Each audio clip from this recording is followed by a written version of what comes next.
La Caixa Forum, implantée au centre de Madrid, se distingue du reste du tissu urbain par sa singularité. En effet, ce volume flottant se détachant du sol semble faire fi de la gravité.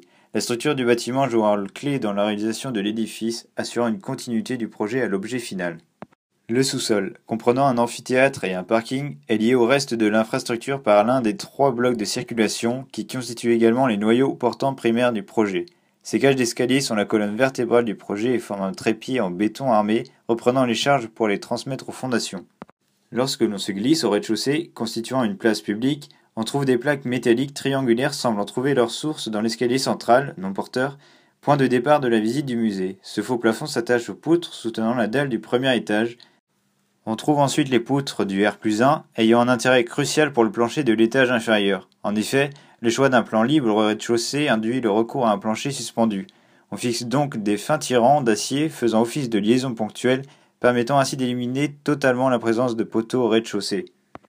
Si les plaques métalliques du rez-de-chaussée peuvent s'apparenter à des parapluies retournés, on peut comparer les tiges d'acier qui les fixent aux baleines des parapluies, disposées dans le plan de manière aléatoire, sans trame définie. Afin de répondre aux contraintes de contreventement, l'édifice dispose de trois voiles en béton, pré-contraints, entre les trois noyaux porteurs. Les charges horizontales des poutres sont retransmises aux voiles, elles reportent les forces aux noyaux porteurs primaires qui reprennent l'intégralité des charges verticales et horizontales pour les transmettre aux fondations. On note que la raideur du voile doit être supérieure à celle des blocs de circulation qui doit être également supérieure à celle des planchers. Le R+2 se constitue simplement d'une dalle avec un plancher. Quant au plafond, les poutres soutiennent la dalle du R+3.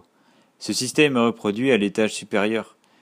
On peut observer ici cet ensemble structurel qui lie dalle, voile et circulation. Le deuxième élément principal de la structure est le mur d'enceinte porteur placé derrière la façade en briques. Afin de maintenir en équilibre le mur anciennement existant, sans élément porteur au rez-de-chaussée, on construit un mur faisant office de ceinture de projet et servant également de base pour la partie supérieure en acier du bâtiment. Pour fixer les briques de l'ancienne centrale au mur porteur en béton armé, on utilise des goujons en béton armé faisant le lien par encastrement entre les deux entités. Ainsi, la ceinture retransmet les efforts au bloc de circulation verticale qui distribue l'ensemble au sol.